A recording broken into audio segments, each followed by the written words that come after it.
Welcome to the Turnpike Sports Pro Football Show. It's NFL Week 17. I'm Doug Weischadle. Dave is here as well. We are here all the way through the NFL regular season, which is barreling to its close right now. We've got playoffs, Super Bowl. We're going to be covering all that. Pro Bowl if we want to do that as well. Week 17. Wow. Where the hell did the season go? Yeah, I know. It's just I took a step back for my picks this week, but very interesting games. A lot of playoffs being clinched, what makes it more interesting for us to pick these games because it becomes the number one priority for a lot of these teams is staying healthy for the playoffs if you clinch the playoffs. So it's a little challenging picking these games. Yeah, it's going to be interesting to see who rests who, you know. Well, it's one of those things where, look, if you like the Eagles, say the Eagles, they clinch the NFC East. How do you treat these next couple of weeks? I mean, certainly you want to keep your players playing. You want to keep their head in the game. You don't want to sit them for a couple of weeks and then do the playoffs. So it's one of those things where you have to play them. But how long do you play them? Because, again, health is important for these playoff teams. So it's an interesting thing that we're going to have to watch here. Well, also, since there's really only one seed on each side that gets home field advantage all the way through, you may see some teams forego the resting to try and get that home field advantage. Well, seeding is important, but I'll take the Eagles as an example again. It looks like they're probably not going to get the number one seed. No. So how do you handle that? So it should be interesting going forward for a lot. And also Week 17, final regular season Thursday night, final regular season Monday night games. Yeah. So everything really comes to a close on the peripheral sides of NFL Sundays. Week 18 is all Sunday, and it's kind of fun to see every team playing on one full day. So that's going to be fun to watch. But this is Week 17, and as always, what we doing all season long here, we're going to look back and see what happened Week 16. Hey, what happened? Couple of interesting games all throughout the weekend, I have to say. The least. Yes. I mean, Seahawks fans are rejoicing. Detroit Lions fans are pulling their hair out. So very, very interesting game. Chicago, congratulations to Chicago. Wow, what a year they're having. So we actually had some teams set records. We had Pittsburgh set an NFL record, 22nd straight season at 500 or better. They beat the tie that they had with Dallas. Dallas had 21. Now Pittsburgh has 22. That's always something I look at. For some, I'm not a Pittsburgh fan, but it's one of those things where they just don't have a losing season. I mean, they're not tearing the league on fire anymore, but they're one of those consistently winning teams. The Buffalo Bills. They had another season of 11 or more wins. That is now the longest active streak. They've had 6 straight seasons of 11 or more wins, longest NFL active streak. And the other active streak that I don't really like talking about, but the Jets have now gone 15 straight games without a interception. That's a new NFL record. That's unbelievable. I mean, it's just absolutely unbelievable in a pass-happy league for the Jets not to have an interception. For them to have a coach who used to be a defensive back not to have an interception is just absolutely incredible. Another piece of NFL history, Seahawks became the first NFL team to win on an overtime 2-point conversion. That's the thing. That was an unbelievable thing. You have to go back and try and figure out when the whistle blew because, the guy running over and just picking up the ball. Obviously, he didn't pick it up like this is a live ball and, this is going to be a 2-point conversion. He just walked over and picked it up. So I don't know what the hell was going on there. Seattle was 0-172 before that game in that situation when trailing by 15 or more points in the fourth quarter. And it's a weird situation. Yes. So. Another kind of interesting stat, the Bears-Packers game. Yeah. NFL teams had lost 501 consecutive games when trailing by 10 or more points with under 2 minutes remaining in the game. Mm-hmm. That's an incredible they're having there. Incredible season. The Bears look really great. I mean, most times they look really great. Sometimes they have this hiccup, but all in all, what a great season the Bears are having. Yes. Let's see. We have the Eagles First time with back-to-back NFC East championships, conference championships since 2004. I conditioned myself as an Eagles fan before the season started that the Eagles probably won't win the East because no team has done it in such a long time. But no, I'm pleasantly surprised at the Eagles. So. Under Sirianni, the Eagles have made the Super Bowl each time they've won the NFC East. Mm-hmm. So that's a good stat to keep in the back of your head when going into the Rams. Here. The Rams look. They did it last year.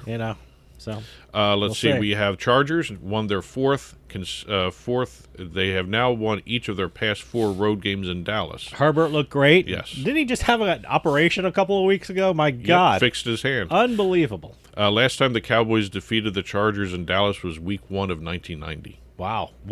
Okay.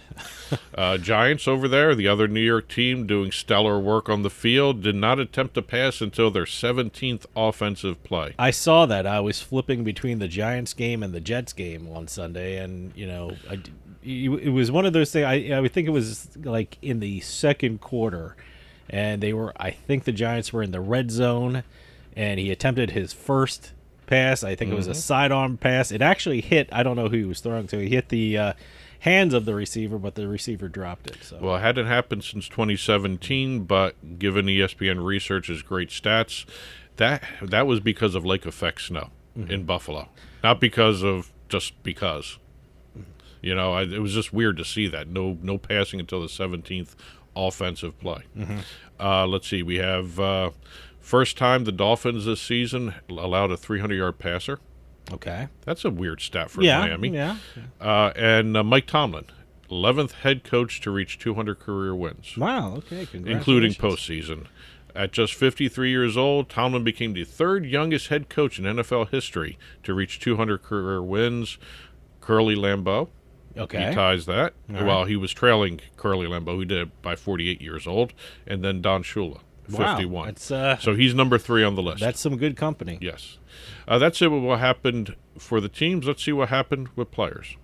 What happened? Starting off with Los Angeles Rams quarterback Matthew Stafford, 4,000 yards passing on his no-look touchdown pass to Puka Nacua. I love saying that name. Yeah. Stafford has multiple touchdown passes in 9 straight games. That's the longest stretch of his career. I got to tell you, I think when we're talking about MVP, I think it's Matthew Stafford this year. You got to look at Caleb Williams, who now leads Caleb the NFL Williams with 6 comeback you got to wins. look at Drake May and a lot of these Drake quarterbacks. May had his first 300-yard career passing game. Yep. By the way, Caleb Williams, the only Bears quarterback to throw a touchdown in the final 30 seconds of the fourth quarter and in overtime in franchise history. Mm-hmm. That's an unusual. I thought McMahon had done that before. He looks great. His growth as a quarterback is just fascinating to see. It's just great to see. Saints defensive tackle Cameron Jordan, who was all over the field in that Jet game. He generated 2 sacks, and he passed Hall of Famer Ricky Jackson for 17th all-time. Wow. How many sacks did they have in that game? My God, it looks like your quarterback was on the ground a lot. So What was it, like 8 sacks? I think it was. That, I thought it was 8 or 9, so either way. Okay. Cincinnati running back Chase Brown became the first player in Bengals history with 2 or more receiving touchdowns and 1 or more rushing touchdowns in a single game. I really thought Ickey Woods had done something like that, or one of the other previous running backs. Yeah. Cincinnati quarterback Joe Burrow, 3rd player in NFL history to reach 150 passing touchdowns in his first 75 games. He joins Patrick Mahomes and Dan Marino as the only ones who have done that. Burrow also joined Mahomes, Marino, Stafford, and Luck as the only players with at least 20,000 passing yards in their first 75 career games. Wow. Okay. And then we have New York quarterback Jackson Dart on the other end of the spectrum here. We have Dart went 7 for 13 passing yards with 33 yards and interceptions and only threw for 2 yards in the first half. The last Giants quarterback with fewer than 2 yards passing in the first half, Daniel Jones in 2024, Week 9 loss to Washington. The Giants game was an insanely boring game to watch. Buffalo running back staying in the New York teams. James Cook, 6th career game with at least 100 rushing yards, 2 rushing touchdowns. He tied Thurman Thomas for the 2nd most such games in Bills history. O.J. Simpson has 8 of those. Wow. Let's see.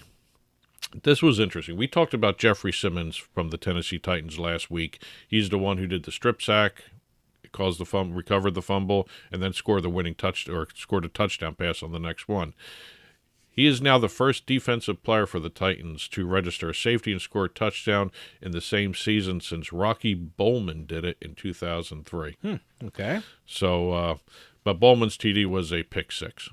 No, the Titans was not. Okay. Cam Ward broke the franchise record for passing yards by rookie. I did not know Marcus Mariota had that record. I would have thought Warren Moon or something like that. Marcus Mariota is an interesting career. I mean, the Heisman Trophy, much celebrated coming out of Oregon, but then he just became a journeyman quarterback over these, and he's been playing over 10 years. It's been over 10 years. It must have been over 10 years. Oh, yeah, it's now. 10 years. But it just became a journeyman quarterback. Atlanta, Bijan Robinson cleared 2,000 scrimmage yards. First Falcons player to do so since Jamal Anderson in 1998. Wow. That's been a long time coming. Yeah. Robinson is also the first player with 1,000 rushing yards and 750 receiving yards since Christian McCaffrey in 2019. We've got Baltimore running back Derrick Henry, 18 carries, 120 yards, 2 touchdowns. Henry has 25 rushing touchdowns of 20 or more yards in his career, third in NFL history. Also, he had his 31st game with multiple rushing touchdowns, which is also third all-time as well. Trevor Lawrence, what can you say about the Jaguars this year? Boy, you knew they were kind of going to be in the mix when the season started, but I didn't think they'd look this good. No. He's got a bunch of them here. We got total 10 touchdowns, 8 passing, 2 rushing, and 0 interceptions or 0 turnovers.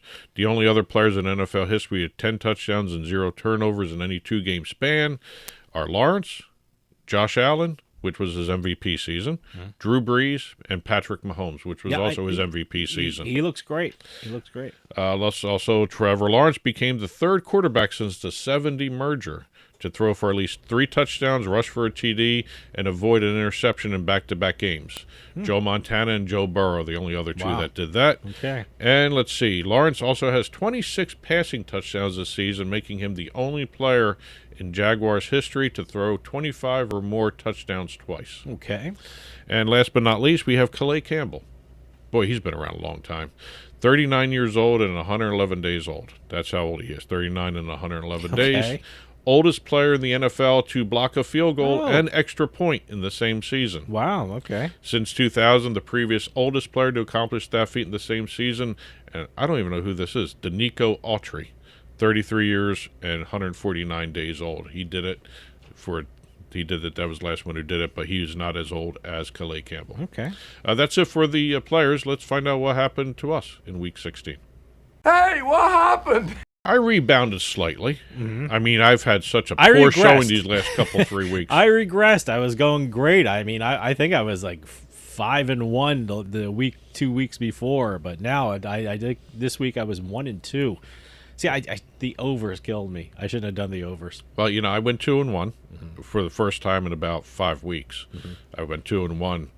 I thought after winning the Chicago game, after seeing that first half with the Jets, I really thought I was going to go 3-0. But that game totally changed its demeanor in the second half. Yeah, it fell apart on the Jets. Yeah. By the way, it was very interesting, and this is my moment of Jet. And by the way, a moment of Jet means there's a lot of introspection, there's frustration, there's aggression, there's basically it all ends up in acceptance. Yeah, because there's nothing you can do about this right now. Plus, you're sitting in a bar, which that helps. Yes. So inebriation. Wash the Jets away. It's a good mixture of inebriation, frustration, and acceptance. Yeah. That's the moment of Jet. Yeah. It was interesting watching Brady Cook, number one, play like a rookie this time. I mean, they had the lead for the first time when he was behind center. He's holding the ball too long. He's got no pocket presence right now. I said that when we were watching the game. He's holding the ball too long. And you wanted him to do well because they had a picture of his parents and his fiancée in the stands. So you really wanted the kid to do really well. But he's showing there's a lack of coaching, too, with him because he's got no feel for that pocket. He's got no feel for reading the game. He is really, really good on those short passes. He was throwing the ball downfield a lot, too, at the beginning, and then all of a sudden they pulled everything back. Well, and I'm wondering if there was some injury somewhere that changed the way they were calling. The short passes, maybe that was a good thing for him. It allowed him to get rid of the ball quicker because, look, he was holding on to the ball a long time. Plus, the offensive line wasn't giving him too much help. In the first half, they were. Well, it's just really interesting watching how when he gets off his first read, he just holds that ball. Yeah. And he can't feel a rush. And that's just a matter of him being a rookie. It's the second start. So, that's I think these games. This is right evaluation. Now, it's evaluation and it's education for him. He's getting the feel of it, and that defense, while it did look good in the first half, something changed. I mean, again, there's no adjustments at halftime because the New Orleans Saints changed what they were doing when they came out from halftime, and the Jets did not. Talent-wise, the Jets defense, they have to do something. The back end is terrible. It's just bad. So, but anyway, I went 2-1. You went 1-2. Thank you, Eagles. My only win this week. But I still think I only got like a half game lead now because I got those two pushes. I don't know. Yeah, the pushes kill you. Yeah, I can't do the math. It's too much math. So I'm like am I like a half game ahead kind of thing, or what? I don't even know what you're I am. a half game behind. I'm a half game behind. Yes. Okay. All right. So, okay. But it's just too much math. There should not be math involved in doing these things. But anyway, that's what happened with us. That's what happened with the NFL in Week 16. We're going to be moving ahead to Week 17 after the break. Turnpike Sports Pro Football Show back after this.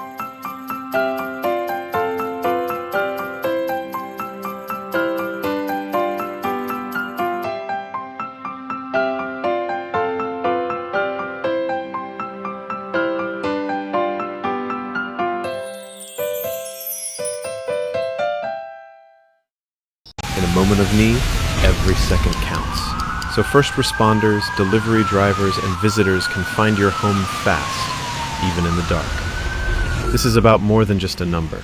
It's about safety, visibility, and peace of mind. We created a house number that is not only a beacon of safety, but also a work of art. Crafted from durable stainless steel and waterproof acrylic, with efficient, low-voltage LED backlighting, it's uniquely yours. Choose from 6 sizes, 4 fonts, and 6 colors, and match your home's mood with bright, neutral, or warm white halo lighting. Add dusk to dawn, dimming and timing controls for complete command. Every order includes free worldwide shipping, plus a 2-year warranty on lighted numbers and all powering accessories. This is the ultimate home upgrade. A perfect blend of style, quality, and function. Buy yours today. Smoked cocktails have never been easier to make thanks to our Halo Drink Smoker.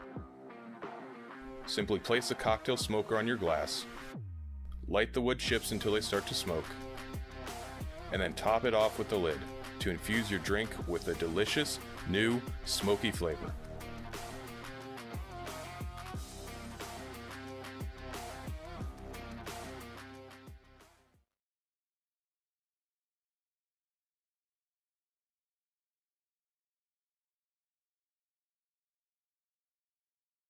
Hey, Dave Weischadle from Turnpike Sports. I just got my dugout mug delivered and I am loving it. Dugout mugs are mugs made out of baseball bats, and they are officially licensed by Major League Baseball so you can get your favorite baseball team's logo on your mug. Just think of it, enjoying your favorite drink while watching your favorite baseball team with your team's logo on your mug made from a baseball bat. They can even make customized mugs. Check out the mug they made for Turnpike Sports. I mean, just look at that. That looks awesome. I've never seen anything like them. If you go to dugoutmugs.com, you'll find out they even make more things than mugs. They have baseball board games, grilling equipment made from baseball bats. They even have a section for gifts for under $30. Head on over to dugoutmugs.com because if you're a baseball fan or need a gift for a baseball fan, you have to check out Dugout Mugs. And use our promo code PIKE at checkout to get 20% off your purchase price. That's promo code PIKE, P-I-K-E. Also, free shipping with orders over $99. You can't beat that. Dugoutmugs.com. That's my go-to place if I need a gift for a baseball fan. Well, if you excuse me now, the game is about to go on, and the wind is just right for drinking. Welcome back to the Turnpike Sports Pro Football Show. Doug Weischadle here with Dave Weischadle. We just did our look back at Week 16. We're moving ahead to Week 17, second to the final last regular season week of football for the NFL. Again, last Thursday night game, last Monday night game of the regular season. I think there's a Thursday night game for the playoffs, so there's going to be another Thursday night game at some point with Amazon at least. But here we are, Week 17. We're going to be looking at our 3 games each, like we always have been doing all season long. Point spreads and totals only. We use Caesars Sportsbook midweek lines, Caesars.com/sportsbook-n-casino. That's the website to go to check these lines out. They will change by the time this airs. So please check the lines before you place a bet, and always bet with your head, not with your heart. And like I said, we use Caesars Sportsbook midweek lines, and here we go with the read. Football is back, and Caesars is game day ready with a great offer for new customers. Place your first bet of $1 or more and instantly get 100% profit boost up to $25 max bet per boost. Register now at Caesars.com/sportsbook-n-casino with promo code PIKE20X to get this special offer. Terms and conditions apply. 21 and older. Gambling problem? Call or text 1-800-GAMBLER. That's the read. That's the offer. Caesars midweek lines. Let's go to the games.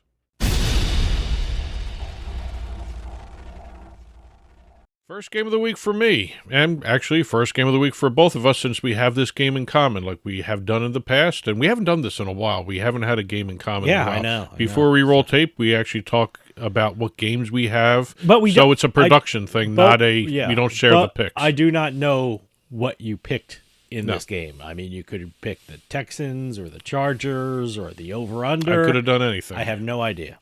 But here we are. Houston Texans at the Los Angeles Chargers.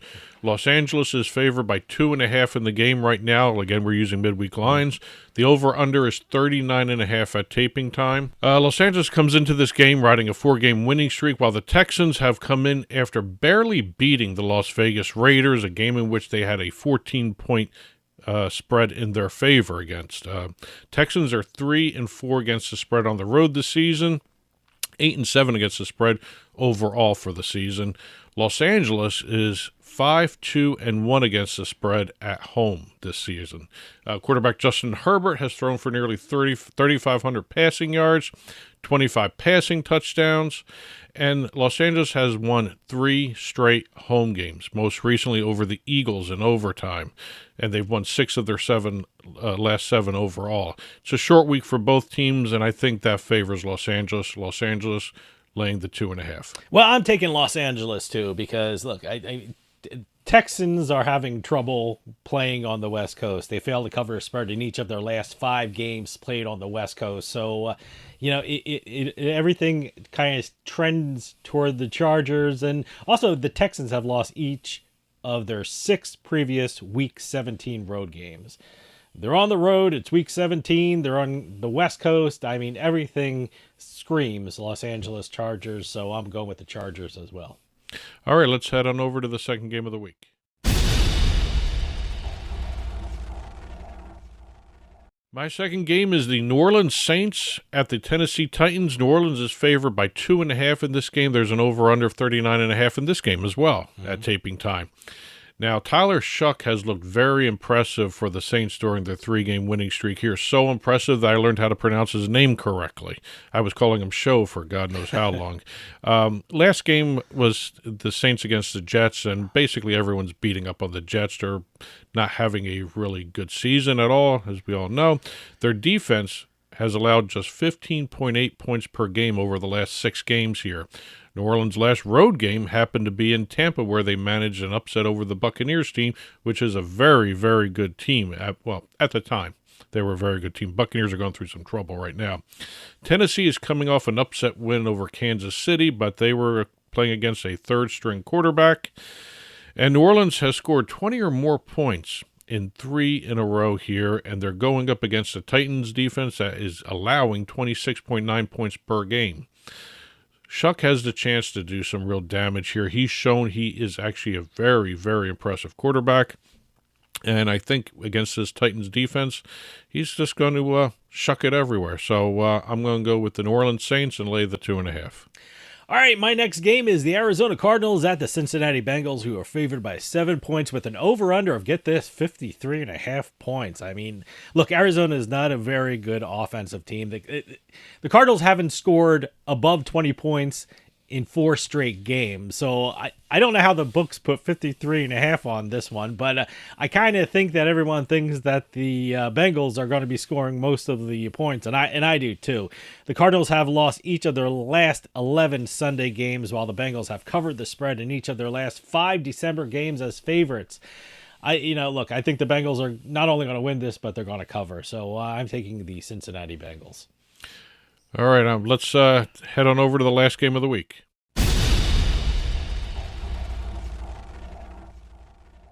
Final game of the week for me, the Seattle Seahawks at the Carolina Panthers. Seattle is favored by 7 points. There's an over-under of 42.5 at taping time here.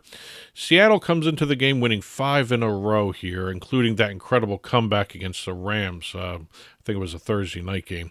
They've clinched a playoff spot, and now they're looking to clinch the NFC West crown.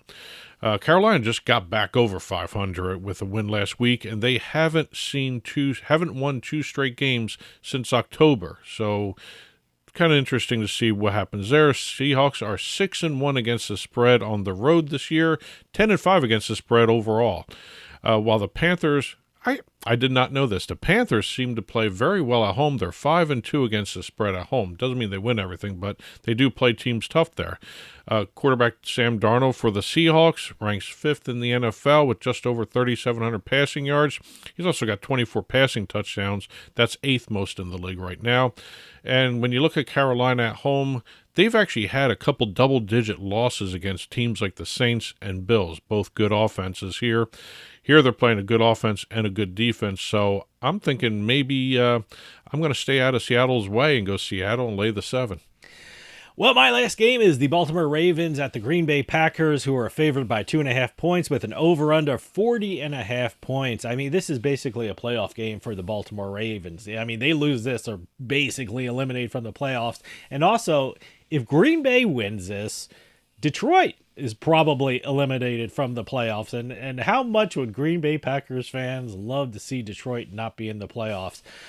I'm going with the Green Bay Packers for one simple reason. They do not lose at home in December. When Matt LaFleur took over in 2019, do you know what his record is at home in December? It's 11-1. That's ridiculous. They just don't lose in December on the frozen tundra. So I'm taking the Green Bay Packers. All right, those are our 3 picks for Week 17 here. Again, we use Caesars midweek lines, so please check the lines before you place a bet. Turnpike Sports Pro Football Show. We'll be back to recap and close out the show after this. Sign up at jackpot.com and you can bet on the world's best lotteries where the biggest jackpots are up for grabs. Powerball, Mega Millions, some of the biggest lotteries can be found at jackpot.com. Simply choose your lotto game, pick your numbers, or use their quick pick feature, and you're done. Sign up at jackpot.com with code DRAW24 and get a free lottery ticket with your first deposit. Jackpot.com, it's the world of lotto in your hand. Terms and conditions apply. You must be at least 18 years old and in the United States to play. Void where prohibited. Gambling problem? Call 1-800-GAMBLER. Welcome back to the Turnpike Sports Pro Football Show. Doug Weischadle here with Dave Weischadle. We just finished our look back at Week 16. We did our look ahead at Week 17 with our 3 picks each using Caesars midweek lines. I'm having trouble talking. I almost said Scissors Mead. Anyway, it's Caesars midweek lines. And why don't we go ahead and recap our picks for everybody? All right, I'm taking the Los Angeles Chargers and laying the 2.5 points against the Houston Texans. I'm taking the Cincinnati Bengals and laying the 7 points against the Arizona Cardinals. I guess I'm going really chalky this weekend. I'm taking the Green Bay Packers at home, laying the 2.5 points against the Baltimore Ravens. Well, I'm going with the Chargers as well, laying the 2.5. I'm going with the Saints laying the 2.5 against the Tennessee Titans, and I'm also doing Seattle laying the 7 against the Carolina Panthers. I went with all favorites too. Yeah, look at that. We're all chalky this week. Well, after 2 straight weeks of doing dogs, I went favorites now. So, but anyway, those are our picks. They'll be up on the blog, turnpikesports.us. Click on the blog button. You'll see our picks in print form there. Feel free to comment there. Feel free to send us an email, info@turnpikesportsradio.com. Social media, X, Turnpike Sports, Turnpike Bets, Facebook, Turnpike Sports, Instagram, Turnpike Sports Radio, and we're also on Blue Sky under Turnpike Sports. Just got to look for us there. I still have not gotten a handle on how to do those Blue Sky handles there. But I don't know how that. Yeah, I don't know how you do that. I guess you just search us. Just search Blue us. Sky. Get on Blue Sky and search us. You'll find us there as well. So, but anyway, those are our picks. Good luck, everybody. Again, Caesars Midweek Lines. Bet with your head, not with your heart. And that'll do it for us this week. We'll see you next time on the Turnpike. Good luck, everyone.